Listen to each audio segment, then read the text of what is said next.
Matéria da revista Oeste, Dino nega habeas corpus para Felipe Martins. O ministro Flávio Dino, do STF, negou um habeas corpus em favor de Felipe Martins, assessor da presidência para assuntos internacionais do governo Bolsonaro, nesta terça-feira, 25. Martins está preso desde 8 de fevereiro em virtude da delação do tenente-coronel Mauro Cid. Martins viajou de avião com Bolsonaro para Orlando em 30 de dezembro de 2022, como parte de um suposto golpe de Estado. Curioso é o seguinte: Dino citou a súmula 606 do STF para rejeitar o HC. Abre aspas. Essa orientação, como visto nos precedentes acima relacionados, prevalece como jurisprudência dominante desta Suprema Corte, razão pela qual enfatizo que a ação constitucional de habeas corpus não se qualifica como instrumento processual hábil a combater ato de ministro ou órgão fracionário da Corte que deve ser objeto de insurgência pelas vias recursais próprias. Didi, eu pessoalmente acho que a invocação da súmula 606 nesse aspecto, ela foi equivocada. Por quê? Porque subentende-se que quando essa súmula foi prolatada, houve uma decisão, se pacificou esse entendimento, referia-se a casos rotineiros, onde ele começa lá na primeira instância, de duplo grau de jurisdição, sobe para o tribunal, e aí, por uma questão constitucional, isso é encaminhado em um recurso especial para o STF. Então, nesses casos, aplica-se esta súmula, porque já houve toda uma análise de mérito que antecedeu esse recurso no STF. Nesse caso, o juízo originário é o ministro relator que prolatou essa decisão. Então, se eu tenho lá na Constituição, lá no artigo 5º, inciso 55, a garantia do acesso à justiça e do duplo grau de jurisdição para ampla defesa e contraditório, eu tenho que, neste caso, entender que é cabível o HC e que o ministro que o analisou na sua admissão, ele teria que admitir e encaminhar para o pleno para o julgamento. Por quê? Entende-se que a segunda instância do STF para uma decisão do relator é o colegiado. O HC é o mais importante remédio constitucional que nossa Magna Carta prevê, porque protege o bem mais importante tutelado, que é a liberdade depois da vida. Que recursos vai se utilizar se não for o habeas corpus nesta situação? Caso do Felipe Martins. É o único caso que eu conheço onde o preso provou, ele foi obrigado a provar a sua inocência, pediu um habeas corpus e o habeas corpus foi negado.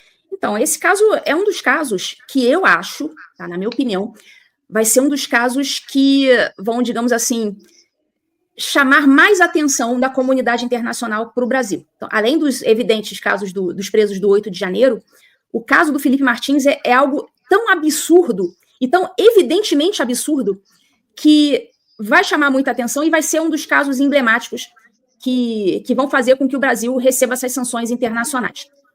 O Felipe Martins, obviamente, ele como sendo o investigado, não cabe a ele provar que é inocente, cabe à acusação provar que ele é culpado. Só que, ainda assim, ele abriu mão, obviamente, dessa prerrogativa de esperar a acusação conseguir provar alguma coisa contra ele, porque ele estava com seus direitos, com a sua liberdade já tolhida. Então ele falou, bom, nada mais me resta aqui do que eu mesmo tentar provar a minha inocência, apesar da nossa legislação dizer que essa não é uma atribuição minha, mas tudo bem, vamos lá. E provou de tudo quanto é jeito, e provou que estava no Paraná, ele foi preso, inclusive, na casa da mulher, da noiva, sei lá. Então, assim, o cara foi preso na casa da noiva, ou fugiu, ou está nos Estados Unidos. Sabe? É uma coisa tão absurdamente, assim, eles não conseguem sequer concatenar as ideias deles, né? Ou está nos Estados Unidos ou está no Brasil. O cara foi preso no Brasil. Não havia nenhum elemento que indicasse que ele pretendesse fugir.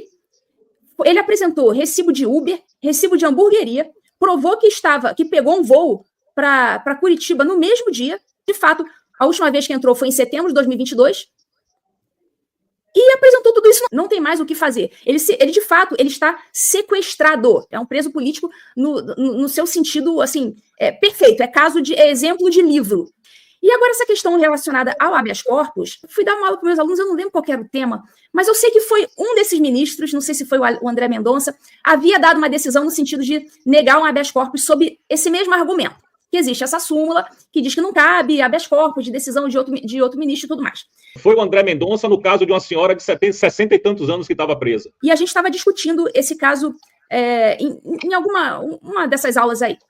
E eu fui fazer uma pesquisa a respeito dessa súmula, de quando que essa súmula aconteceu, que tipo de súmula e tudo mais. Primeiro, não se trata de uma súmula vinculante, que é o único tipo de decisão judicial no Brasil que efetivamente obrigatoriamente vincula todas as outras instâncias do judiciário, inclusive. Então, não é uma súmula vinculante. Uma decisão, é uma jurisprudência normal. Trata-se de situação grave relacionada a direitos humanos. Então, você não pode simplesmente argumentar com uma decisão não vinculante e manter uma pessoa em situação de grave violação de direitos humanos, né, sob o argumento de uma decisão que sequer vincula. Para piorar, essa aí, eu não sei se alguém já falou, eu falei em sala de aula, mas depois eu não escrevi sobre o tema. Mas eu fiz uma pesquisa de jurisprudência no STF. Eu mesma fui lá na jurisprudência e comecei a pesquisar. E eu achei duas decisões antigas, é verdade, duas decisões antigas de ministro do STF afastando essa súmula e concedendo habeas corpus. Eu achei, depois eu vou até procurar de novo. Quem quiser procurar no site do STF vai achar, porque eu achei e achei duas. Então, nós temos, assim como temos essa jurisprudência dominante e não vinculante, no sentido de não caber o habeas corpus, se pesquisar, quem procura acha. Eu achei.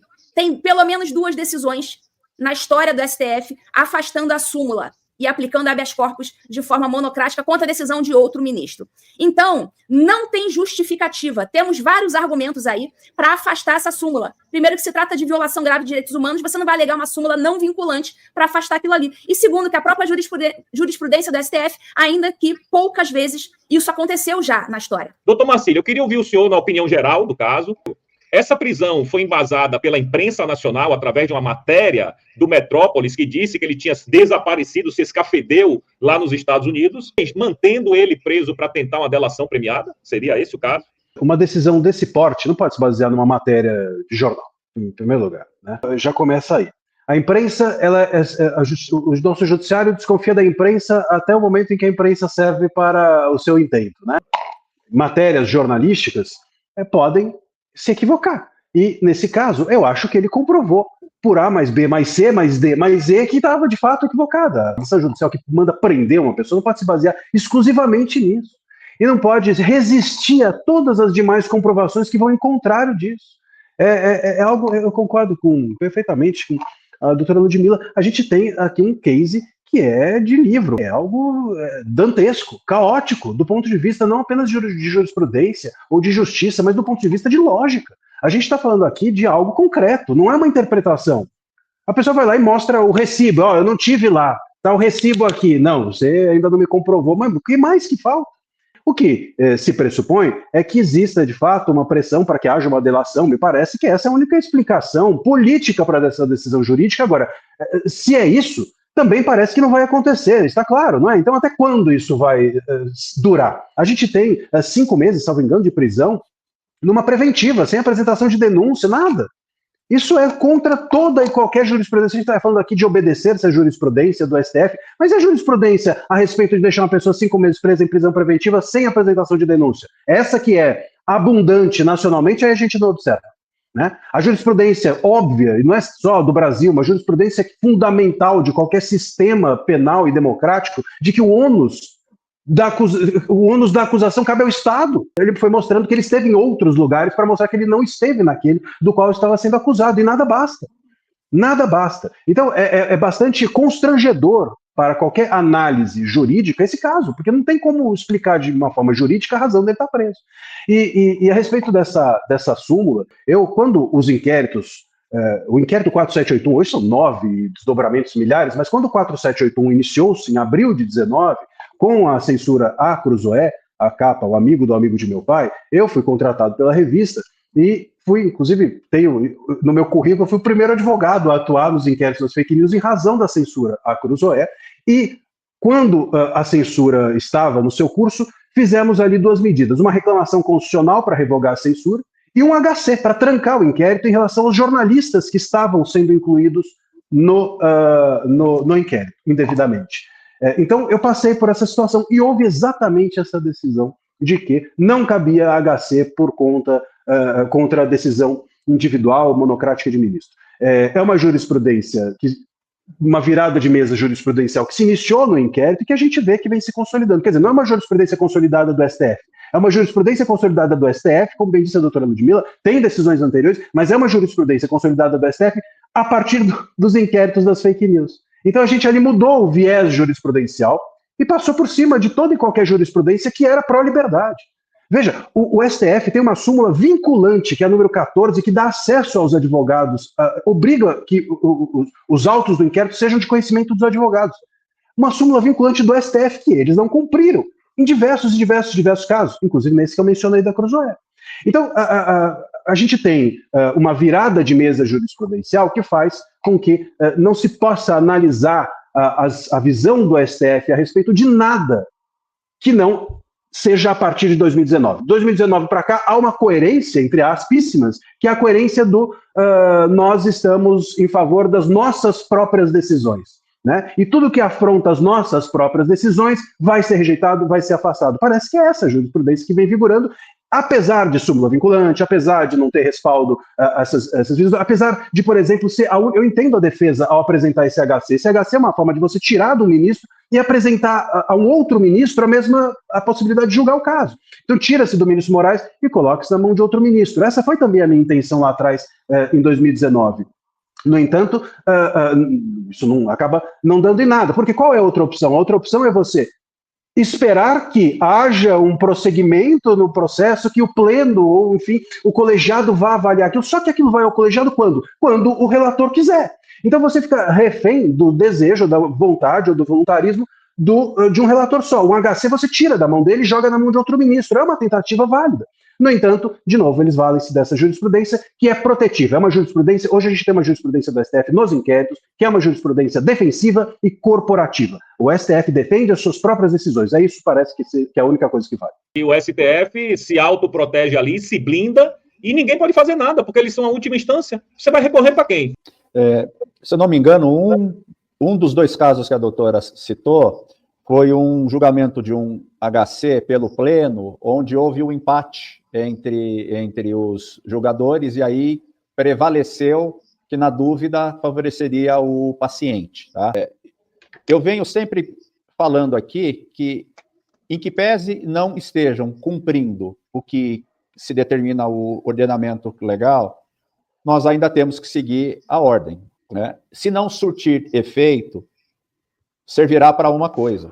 Quando nós voltarmos a sermos uma democracia plena, a doutora já deu uma adiantada ali. Esses casos repercutirão de uma forma que provocará uma série de mudanças, talvez uma nova Constituição, para que isso jamais ocorra no país. E, confirmando-se os abusos, confirmando-se as ilegalidades, todos eles arcarão com os atos que praticaram ou se omitiram de praticar. Então, servirá para alguma coisa. Então, temos que bater sim, temos que tornar público sim, temos que protestar sim, em que pese a casa julgadora não cumpra o seu papel, um dia tudo isso servirá para alguma coisa. Eu só estava aqui pensando que esse caso do Felipe Martins, ele ganhou muita repercussão aqui nos Estados Unidos, ele repercutiu inclusive no Daily Wire, que é um dos veículos mais lidos, assim, mais acessados aqui dos Estados Unidos. É da galera mais jovem, né? Ben Shapiro, até o Jordan Peterson se uniu ao Daily Wire. Então, eles formaram uma espécie de... É um conglomerado de jornalistas que, individualmente, eles são muito grandes e se uniram e formaram o Daily Wire. E isso repercutiu no site, foi a matéria mais lida do Daily Wire, foi quando eles publicaram sobre o caso Felipe Martins. E o Felipe, ele era assessor internacional do Bolsonaro, então ele veio muitas vezes aos Estados Unidos, fez um montão de contato nos Estados Unidos. Né? Então, o pessoal que conheceu o Felipe na época do Bolsonaro, o pessoal ficou estarrecido. Poxa, aquele rapaz que esteve aqui, isso fez com que chamasse mais a atenção ainda para esse caso. Então, eu realmente acredito que esse vai ser um dos casos que vai pesar mais no caso das sanções internacionais ao Brasil. O Brasil começa a se tornar, visto pela comunidade internacional, como um país que não está respeitando as regras do jogo da boa convivência democrática e da liberdade de expressão. Essa história que foi contada, não apenas lá fora, mas foi contada aqui dentro, de que o Brasil estava numa cruzada pela democracia, que o Brasil estava numa cruzada contra extremismos e tal, ela foi individualizada, ela foi personalizada no Bolsonaro. Né? Isso ficou claro, foi feito assim por um interesse político. Então, o Bolsonaro era a personificação de tudo aquilo que precisava ser combatido. Muito bem, o Bolsonaro já saiu há 2 anos. E nós continuamos na cruzada em nome de quê? Não, mas é que não é o Bolsonaro. Aí muda a narrativa, não, é o bolsonarismo. Né? E não é, mas o bolsonarismo, enfim, ele está inelegível. Não, mas espera, que é um risco.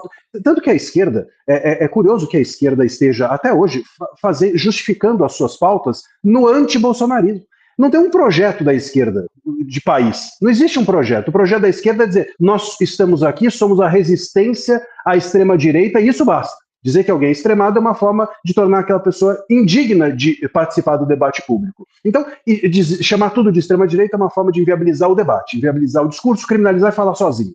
Eu creio que não apenas lá fora, Didi, mas aqui dentro, vai ruindo um pouco os convictos de que essas decisões fora das 4 linhas, vamos dizer assim, ou essa postura agressiva dos nossos tribunais, juízes e mesmo do executivo, que isso seja válido, que isso vá nos levar a algum lugar. E começam a desconfiar e perceber que, na verdade, vai nos levar a sermos considerados párias lá fora, a termos uma visibilidade em termos de justiça, de judiciário e de democracia absolutamente machucada. E essa ferida aberta que está hoje, acho que de alguma forma na boca de todo mundo, acho que as pessoas que não se manifestam são muito mais por medo do que por não terem percebido. Essa percepção acho que está difundida e a difusão ela vai cada vez se tornando, acho, uma brecha maior, de modo a que a gente tenha de fazer uma escolha. A gente quer ser conhecido internacionalmente como um país absolutamente sem democracia e sem o judiciário solidificado no ponto de vista da justiça, ou a gente quer parar com isso e voltar a algum tipo de estabilidade institucional. Essa escolha vai ter que ser feita em algum momento. E eu acho que a visibilidade ruim que a gente tem lá fora, nesse ponto, nesse momento, é até positiva, como uma forma de denúncia disso tudo.